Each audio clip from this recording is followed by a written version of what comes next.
Go All ahead. right. Okay, first, Foster, I wanted to ask you about John Gray, kind of a fascinating fellow. It seemed like last year when he could not find miles per hour on the fastball, it affected everything. It affected kind of the approach out there. You saw the body language, probably affected the taste of his food. What do you what do you attribute that to? And do you want to get John more even keeled, or do you understand that John is John? You know, Thomas, we're all made differently. Some of us are more emotional. Some of us are geared more mentally and cerebral. Some of us are more spiritual. And, you know, with John, last year, the COVID year, I mean, it was a difficult year for everybody on the planet.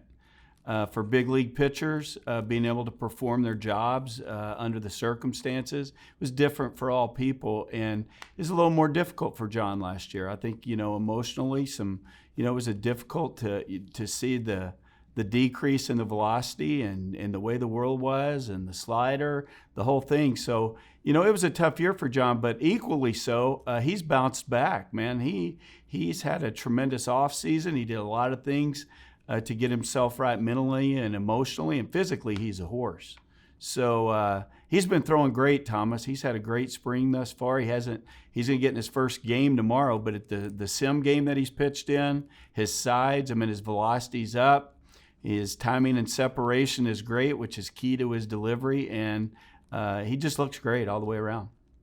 Yeah, that is one of the things about him I was going to get to here. Kind of a studious fellow, and he really took a lot of the suggestions very well. That whether it was acupuncture, whether it was really adhering to a shoulder program. When you look at him, um, where do you put him as far as the leadership slash mood slash personality of this pitching staff? He leads a lot by his actions. He's not a real vocal guy. He's a great soldier. He's a great follower, and he is a tremendous person to have on your staff. So that's the best way I can describe John. All right, I'll step out, but I maybe jump back in later since I think somebody's back in, right? Yeah. We have quite a few questions here. We'll go to Kevin Henry from Roxborough. Kevin, go ahead. Warren, thanks so much for the time. Appreciate it.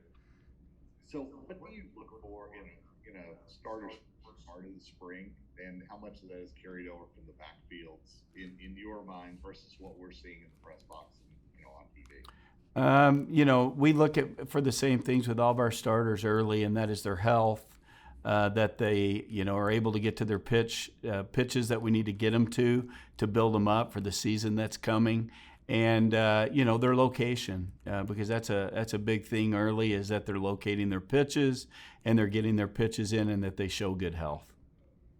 Thanks, I appreciate it. You bet. Go to Mike Rice from KOA. Mike, go ahead.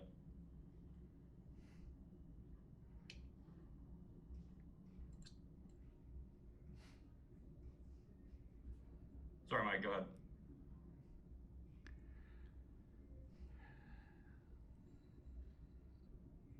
Mike, you there? All right, we'll go to Kyle Newman. Kyle, go ahead.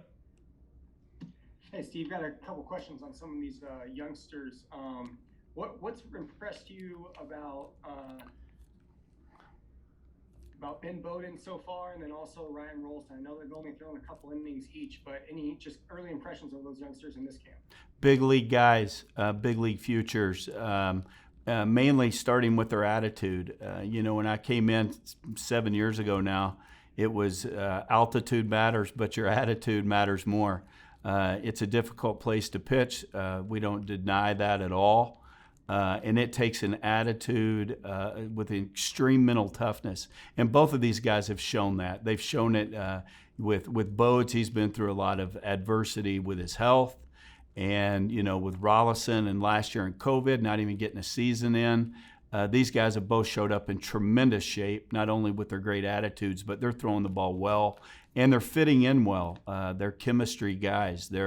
They fit in with any group, and they're going to be great left-handed pitchers, which we could use a few for us. And with Ben, Coach, you mentioned, obviously his back injuries and just some of the tribulations he's gone through. Is he completely healthy, or are you seeing that out on the mound with him? Completely healthy, full bill of health, throwing well, moving around well in our PFP Respect 90, and looks great, man, throwing the ball well. We're going to get him in there. And what do you think his potential is for this season, as a potential major leaguer and contributing up on the big league team? I absolutely think there's a chance that Ben could be with us at some point during the season. I'll go to Mike Rice. Mike, go ahead. Yeah, Steve, good morning. Good morning. I wanted to ask you first off about Ehrman. What's the next step for him to not only be talked about as one of the best, but to really solidify that spot? Mike, he is one of the best, man. He's got the next step, continue doing what he's doing. I mean, yesterday he was 94 to 98 miles an hour. He was mixing his speeds. I mean, this guy's become just a real pitcher. Using all of his pitches, changing speeds, locations, using movement. I think he led all of baseball in ground ball percentage last year, #1 in all of baseball. That's all 30 clubs, all starters, all relievers. He led baseball in ground ball percentage. Yesterday, out of the 9 outs he recorded, 6 of them were on the ground. He's mastered how to get the opponent to put the ball on the ground. So if he continues doing what he's doing, throwing with the velocity he's doing, tremendous work ethic. I always when I speak about Markey, who I call the Puma, I think he outworks. I mean, he's just so dedicated. And all of our starters have a great work ethic, but Markey leads, man. He's tremendous in that area. One other with the bullpen, with Jairo and Carlos, kind of as you evaluated, what happened last year, their struggles, what did you come up with, and what gives you confidence that they can kind of bounce back and be what they can be? It's a great question, and I think that with all major league relievers, I mean, if you look throughout the history of the game and relievers, there's a lot of on year, off year, on year, off year. It's a difficult thing. It's not only the high stress physically, the high stress mentally and emotionally, but I feel like both guys last year, COVID year, had the off year. I look for them both to bounce back. They've been throwing great. Carlos had a bump in the road his last outing, but it was precipitated by a few things that happened behind him, and then emotionally allowing that to affect some next pitches. But both guys are big, strong guys, have great attitudes, are hard workers, are hard throwers, and have out pitches. There's nothing that leads me to believe that both guys won't bounce back based on what my eyes are seeing right now. They're healthy. All right, we'll go to David Lorilla from Fangraphs. David? Hey, Steve. Closer related question. A lot of people in the game feel that a team's quote-unquote best reliever should pitch, the high leverage situations, as you know. Do you feel that puts extra stress, extra pressure on those pitchers to never get the quote-unquote easier innings, say that, the 9th inning, the 3-run lead? Yeah, well, the great thing that I have here is something to lean on, and that's in my own life and in my own career. I've set up, I closed through the minor leagues, I set up in the big leagues, I closed in the big leagues. So a reliever doesn't look at it as more stress or less stress. There's so much pressure each time a major league pitcher goes out there on the mound, whether it's the 7th, 8th, or 9th inning, and you learn to manage stress. And the guys that can learn how to manage stress, whether it's the 7th, 8th, or 9th, it's important. And those guys down there, Bard and Givens and Kinley and Estevez and Diaz and some others, they've learned how to think like a platoon. We got it done or we didn't get it done as a group. And again, it goes back to attitude. And it's, Jeff Bridich pulling together the right attitude guys along with John Wiles in our front office. These are right attitude guys, man, whether they came through our system or whether we got them from other clubs. In Daniel Bard's case, the comeback player of the year, I think the comeback player of the century in all sports, if you look at what he did and where he was. I mean, these are mentally tough guys with the right mindset and a platoon thinking, and I think that's what's critical more than anything else. Yeah, that, a quick follow-up on that. That is the mental. What about the physical? Because if guys are going to put out more effort in the high leverage situation, it's just natural. Well, I think effort is precarious. I mean, the effort level of every pitcher. I think resilience may be more the resilience part of it, being able to bounce back or go 3 days in a row, or sit for 4 days if we've lost games and not pitched and bounce back. I mean, those are the stress of being a back end guy.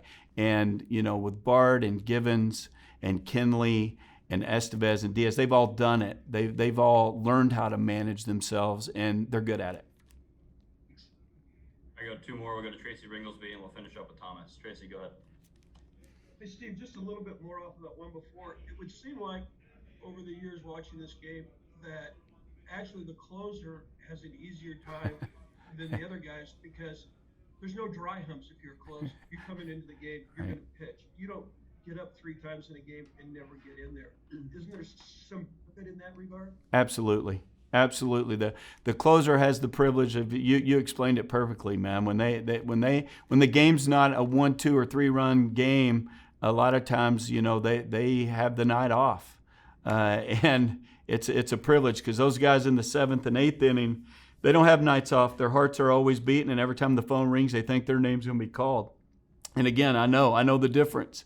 And it is easier on the closer as far as that's concerned, but the inning is big there in the 9th inning, and it takes a special person to be able to close that out, and you know that well, Tracy. My other thing is you've basically got 4 starting pitchers. Gray came up a year earlier, but they've all kind of come through this together. Mm-hmm. Is that a bonus? Do they push each other? Do they care about each other that much? I mean, like when Freeland had that year 2 years ago, any of them care about that? They're all deeply invested in one another, man. It's a family, and it's a wonderful thing. I can't tell you how privileged I feel, blessed to be here at the right time with the right guys, and they've formed just a wonderful family that they pull for each other. And Gomber's come in and fit right in. He and Freeland have really connected well. But he's an easygoing guy. He's got the right attitude and a nasty breaker. And Chichi and Derek Rodriguez are throwing the ball well. And Castellani, we need a bounce back today from him. And Ryan Rollison. I mean, we got some guys that a little bit of depth, and it's great to have. It's something that we've struggled having in the past recent years, and it's great to see these guys with good arms and good heads. The other thing, it seems like I've never heard one of those 4 guys complain about Coors Field. They don't, Tracy. I mean, like I said, we don't deny it. We haven't. You've been around us for the last 6 years. Kyle Freeland is a big reason when you're born and raised in Denver. Thin air means nothing to you. You're used to it. Marquez and Senza aren't afraid of anything. Call them the Puma and the Tiger, El Tigre and El Puma, and they're not afraid of anything. They've been through a lot in their lives, and I feel like they could pitch in an ice arena. And John Gray's been one of the most successful pitchers in the history of Coors Field. So when you look at those 4 guys, you look how they come up, you see how they got here together, and Buddy Black's tutelage and his ability to connect with people, to love people, he's helped inspire these guys as well, and I've just been privileged to be their pitching coach. Thank you, sir. Thomas, finish up really quickly. Yes, I wanted to ask about that. I know you brought in some of the guys that are behind the top 4. Where do you feel the depth is, and how important was that to address during the offseason? It was addressed, and as difficult as it was to lose Nolan, hey, I'm the pitching coach, so when Gomber showed up, I'm really happy. I mean, when you see this guy's breaker and you see his attack mentality, hey, it fits with the other 4. If he's healthy and he competes and he can build up some innings, he didn't throw many last year. He only had 29 innings, so that concerns me a little bit. But he fits, man. And you look at our 5 and you match them up or, you know, if Chi continues to throw the ball the way he is, or Derek Rodriguez and the success they've had with those two younger guys. And, you know, we didn't mention Helcrease Olivares, and maybe we shouldn't because he's young. But, man, have you seen this guy's arm? If you haven't, you need to get to the ballpark because this guy's electric and just a phenomenal kid. And he's tall and lean like Freeland, and he's got a 100-mile-an-hour heater. Well, with a breaker. We'll be seeing him soon at Coors too. Another right makeup guy. So we're excited, Thomas. Thanks for the question. Hey, just to follow up on Helcrease, I think he hit 98 the last time out, and you see him gradually working his way in. Do you look at him as a fast mover here, or do you want to put any of that on him yet? Hey, that's not my decision, but if you want to go up and set with Bridich, I'm all for you.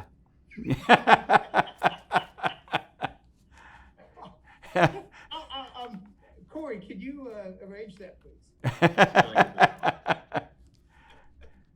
Not my call, Thomas.